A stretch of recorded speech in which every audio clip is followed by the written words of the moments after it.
का किला क्या कर देता है, सुपुर्द कर देता है। जब इस बात की सूचना राणा सांगा को लगती है कि धोखा हुआ है, बयाना का किला बाबर के सेनापति इसके आका ने हड़प लिया है, तो मित्रों सांगा का दिमाग गर्म होता है। सांगा अपनी सेना को बयाना भेजता है। इधर से बाबर की सेना इसके आका के नेतृत्व में आ रखी है और यहां पर एक युद्ध हो जाता है। इस युद्ध का नाम है बयाना का युद्ध। बताओ कौन सा युद्ध है? बयाना का युद्ध। और बयाना तो कहां पड़ता है? भरतपुर में पड़ता है, जहां पर नील की खेती के अवशेष भी मिले हैं, गुप्तकालीन सिक्कों के भंडार भी मिले हैं। यहां पर एक युद्ध होता है 16 फरवरी 1527 को। इस युद्ध को अपन कहते हैं बयाना का। एक तरफ सांगा तो दूसरी तरफ इसके आका। मित्रों यहां पर लिख सकते हैं राणा सांगा। ये युद्ध किस किस के मध्य हुआ? ये युद्ध हुआ था मित्रों राणा सांगा, और राणा सांगा के सामने बाबर खुद नहीं था। राणा सांगा के सामने बाबर का सेना नायक है, और बाबर के सेना नायक का नाम था इसके आका। इसके आका के अलावा ध्यान रखना मेहंदी ख्वाजा भी साथ में था। इसके आका के अलावा बाबर का दुर्ग रक्षक जिनका नाम था मेहंदी ख्वाजा, ये भी साथ में था। ये सारी बातें हो गई।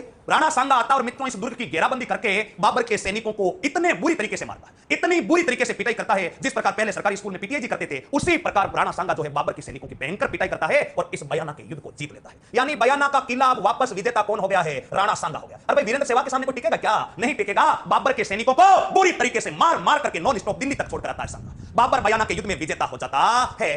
सॉरी, सांगा इस बयाना के युद्ध में विजेता होता है। बाबर की हारी हुई सेना कहां पहुंच जाती है? दिल्ली में पहुंच जाती है। इस बात की सूचना बाबर को लगते ही बाबर आग बबूला हो जाता है। बाबर क्रोधित हो जाता है, बोला भारत में आते ही हमारा नाक कटवा दिया। सांगा से हार गए। हिंदुस्तान में किसी से हार जाओ लेकिन सांगा से नहीं हारना चाहिए था। बयाना युद्ध हारने के पश्चात बाबर अपनी बयाना का बदला लेने के लिए राणा सांगा पर दोबारा से आक्रमण की तैयारी कर लेता है, और इस बार वो आक्रमण करना चाहता है खानवा के मैदान में। बताओ इस बार कौन से मैदान में? खानवा के मैदान में क्या करना चाहता है? आक्रमण। बाबर इस पराजय का बदला लेने के लिए दोबारा से खानवा में इस पर आक्रमण करना चाहता है, लेकिन बाबर के सैनिकों ने बाबर के सामने स्पष्ट शर्त रख दी कि हम पूरे हिंदुस्तान में किसी के भी सामने लड़ेंगे लेकिन सांगा के सामने नहीं लड़ेंगे। यानी बाबर के सैनिकों ने सांगा के सामने लड़ने से ही मना कर दिया। क्यों कर दिया? क्योंकि बयाना में बगा बगा करके पानी डाल डाल करके इनकी क्या की गई थी? पिटाई की गई थी। बाबर के सैनिकों ने कह दिया कि बाबर किसी के सामने लड़ने को लिए भेज दे, लेकिन हम किसके सामने नहीं जाएंगे? सांगा के सामने लड़ने के लिए नहीं जाएंगे। बाबर के सैनिकों ने मना कर दिया। अब बाबर करे तो करे क्या? एक तरफ तो बाबर हारा हुआ है, यानी जलेबे के ऊपर नमक सैनिक और डाल रहे हैं। बाबर हारा हुआ, गुस्से से जल रहा है, लाल पीला हो रहा है, और सैनिक लड़ नहीं रहे हैं। तब बाबर ने अपने सैनिकों को समझाया। सैनिकों को क्या कहा कि मैं शराब छोड़ दूंगा। इतिहास का सबसे शराबी शासक किसको कहते हैं? बाबर को कहते हैं। इतिहास का सबसे शराबी शासक बाबर को कहते हैं। बाबर ने सैनिकों को कहा कि मैं शराब छोड़ दूंगा, आप कैसे भी करके सांगा पर आक्रमण करो। सैनिकों ने कहा नहीं, एक की जगह दो पी, लेकिन हम किसके खिलाफ आक्रमण नहीं करेंगे? सांगा के खिलाफ आक्रमण नहीं करेंगे, क्योंकि बयाना भूला नहीं है। अभी तो 16 फरवरी, और फरवरी आपको पता है सर्दियों का मौसम है, और सर्दियों के मौसम में अगर लगी हुई ठीक आसानी से होती ही नहीं है। अभी तक जो है हाथ हिला रहे हैं बाबर के सैनिक। मित्रों बाबर ने दूसरा प्रलोभन दिया कि मैं प्रत्येक सैनिकों को चांदी के सिक्के बंटवाऊंगा। बताओ चांदी के क्या बंटवाऊंगा? सिक्के। सैनिकों ने कहा चांदी के नहीं, तू सोने के सिक्के बंटवा, लेकिन हम तो किसके खिलाफ नहीं लड़ेंगे? सांगा के खिलाफ। बाबर ने कहा मैं पूरे काबुल में प्रत्येक घर में सोने के सिक्के बंटवाऊंगा, आप तो बाबर के खिलाफ लड़ो। सैनिकों ने कहा बाबर जी हाथ जोड़कर कहते हैं सांगा का नाम मत लो, हमें सांगा का नाम लेते हो तो नींद तक नहीं आती, हम सांगा के खिलाफ नहीं लड़ेंगे। बार बार मनाने का प्रयत्न किया लेकिन नहीं माने, तो अंत में बाबर ने धर्म जिहाद का नारा दिया। अंत में बाबर ने बताओ कौन सा नारा दिया? धर्म जिहाद का नारा दिया। बाबर ने इस्लाम की कसम खिलाई, बाबर ने इस्लाम के उपदेश दिए, और हर व्यक्ति के लिए सबसे ऊपर उसका मजहब होता है, उसका धर्म होता है। इसलिए इस्लाम की कसम खाकर बाबर ने उनको मुसलमानों की इस्लाम की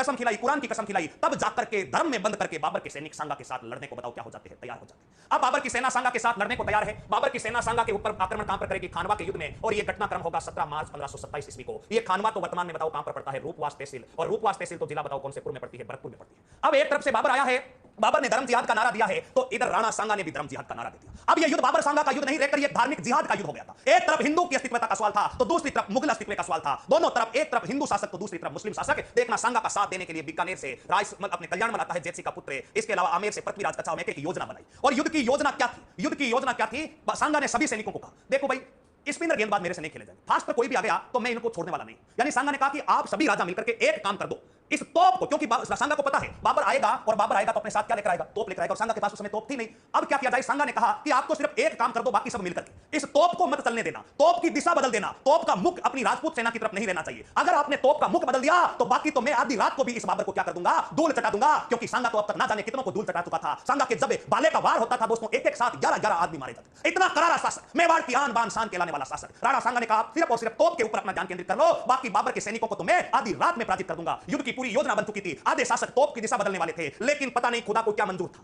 पता नहीं भगवान को क्या मंजूर था। एक शासक जिसका नाम था सेहलदी तंवर, और ये सेहलदी तंवर रायसेन एमपी से आया, रायसेन एमपी से राणा सांगा के समर्थन में आया, लेकिन युद्ध शुरू होते ही ये सेहलदी तंवर धोखा करता है, बाबर के पास चला जाता है। बाबर के पास जाकर के बाबर को पूरी की पूरी युद्ध की योजना बता देता है। ये सेहलदी तंवर बाबर को कहता बाबर तोप की सुरक्षा बढ़ा दे, तोप की सुरक्षा बढ़ा दे, सांगा के सैनिक सबसे पहले तोप के ऊपर अधिकार करेंगे। मित्रों सेहलदी तंवर के द्वारा जब ये गुप्त जानकारी बाबर को दे दी गई, तो बाबर ने मित्रों इस तोप का जो सुरक्षा व्यवस्था का घेरा था, जो पहले त्रिस्तरीय था, अब उसको 7 स्तर का बना दिया। यानी तोप के चारों तरफ सैनिकों की संख्या 3 गुना कर दी गई, ताकि सांगा के सैनिक तोप तक नहीं पहुंच पाए।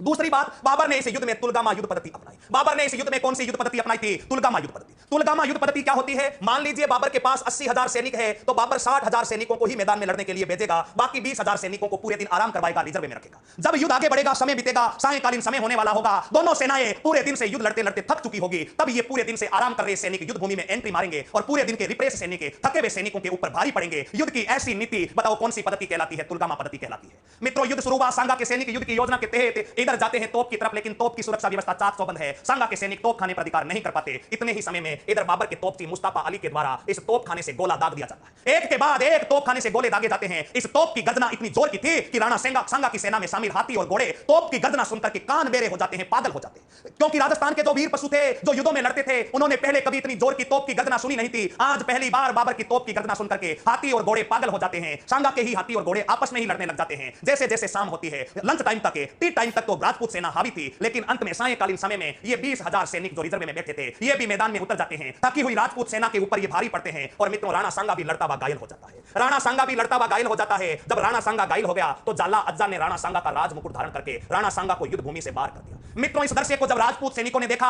कि वीरेंद्र सहवाग आउट हो गया है, रन रेट ज्यादा चाहिए, बाकी बल्लेबाजों के हौसले भी पस्त हो जाते हैं। राणा सांगा के घायल होने के बाद राजपूत सैनिकों का जोश ठंडा पड़ने लगता है और शाम तक मित्रों इस युद्ध में बाबर के सैनिक जीत लेते हैं और बाबर के सैनिक इस युद्ध को जीतते हैं, अर्थात खानवा के युद्ध में विजेता बाबर होता है। और जैसे ही बाबर विजेता होता है, इस युद्ध के पश्चात एक उपाधि धारण करता है, गाजी। गाजी का अर्थ होता है काफिरों का नाशक, यानी काफिरों का अर्थ हिंदुओं का नाशक है। बाबर गाजी की उपाधि धारण करता है। राणा सांगा घायल अवस्था में यहां से बाहर निकलता है। सांगा यहां से दौसा में पहुंचता है, घायल है, और घायल दौसा में एक स्थान पड़ता है बसवा।